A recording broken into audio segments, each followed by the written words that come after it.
మన ఇద్దరం మంచి డాన్సర్ కోసం వెతుకుతున్నాం కదా, కరెక్ట్ అయిన వాడు దొరికాడమ్మా. చాలా ఎస్పెషల్లీ వెళ్ళాలి. Such of fake person. బయటికి వెళ్తానన్నా. వెళ్తానంటే వెళ్ళాలా? నేనేం వెళ్ళను, నేను ఇంట్లోనే ఉంటా. ఒక పర్సన్ ఎమోషన్స్ తో ఆడుకొని నమ్మించి మోసం చేయడం, అందులో తప్పే ఉంది. అది ఆర్ట్. ఇది నాకు అర్థం కావట్లేదు. అయిపోయినా నీ సాడీలు? నిజమే కదా సార్. కింద పని సంగతి చెప్తా. కింద పని చెప్తా. సాలాస్ అన్ని కావాలి, ఉల్లిపాయలు కావాలి, పచ్చిమిరపకాయలు కావాలి. అదే గుంట. ఎస్, తార్ రోడ్ మీద రేకు డబ్బతో గీకితే వచ్చే సౌండ్ ప్రపంచంలో ఈ గొంతు ఎవరికి ఉండదు. అమ్మాయి చెప్పింది నాకు క్లియర్ గా ఉంది, ఇక్కడ తెలుస్తుంది. అమ్మాయి చెప్పింది కదా, నువ్వు చేసుకో. మనిషివా పశువా నువ్వు? మాట్లాడుతున్నాను కదా, పెద్ద మనిషితో మాట్లాడుతున్నాను కదా. అమ్మాయి చెప్పినప్పుడు నాకు తెలియదు, అక్కడ ఉన్నట్టు పోయి తెచ్చుతున్నా కదా, మళ్ళీ అక్కడ ఉంది తీసుకో. ఇక్కడ తీసుకో అని అన్నామని తెలుసు. చూడు, నా పేరు సీన్ అండి. చూడు సీను, అవతల వాడు చెప్పేది ముందు వినాలి, తర్వాత మాట్లాడాలి. మంది చెప్తున్నారంటే అర్థం చేసుకో. You are disturb. ఎందుకు అంత డిస్టర్బ్ గా ఉన్నా?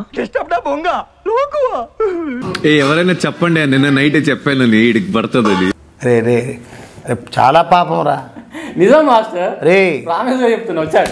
చాలా పాపం రా. అన్ని లోపల కూర్చోబెట్టి అలా కదా ఇలా అన్నావా? అప్పుడే చెప్పాను నెక్స్ట్ నువ్వే టార్గెట్. నీ నోట్లో నోరు పెట్టినందుకు మా గురువు గారు ఆయన చెప్పుతో ఆయనే కొట్టుకోవాలి. సర్వైవల్ ఆఫ్ ద ఫిటెస్ట్ తిరిగి వచ్చింది. మనకు కావాల్సింది కూడా అదేలేమ్మా. గెలిచిన ప్రతి ఛాలెంజ్ కి 1,00,000 కాదు,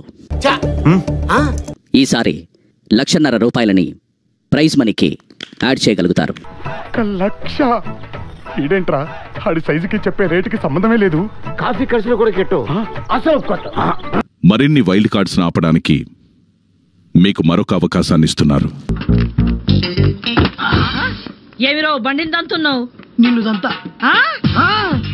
ఈ టైగర్ టైం వచ్చింది, నన్నెవ్వడు ఆపలేడు. పోషిస్తున్న మొదటి ఛాలెంజ్ ఏంటి గురుజీ?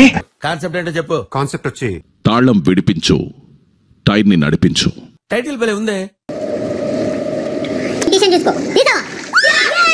బెట్టు అన్నయ్య సూపర్ రా.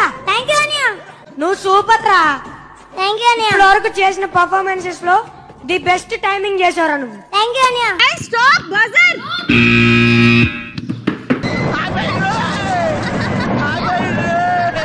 మీరు క్లాన్ లో ఈ ఛాలెంజ్ లో ఓడిపోయారు. టైం బ్యాడ్ అక్క. టైం బ్యాడ్ ఉన్నప్పుడు ఏది వర్కౌట్ కాదక్క. మళ్ళా టైగర్ కి టైం వచ్చిందంటే కదరా. రాలే. బిగ్ బాస్ ఇస్తున్న రెండవ ఛాలెంజ్, జాగ్రత్తగా నడువు లేదంటే పడతావు. కొన్ని మంచిగా కేక్ వాక్లో నడుచుకుంటూ వెళ్ళిపోవచ్చు. ఎంత లైట్ వెయిట్ ఉంటే అంత ఈజీగా వాకింగ్ ఈజీ అవుతుంది. అదేమిట్రా పెద్ద దిక్కుమాల లాజిక్ నువ్వు.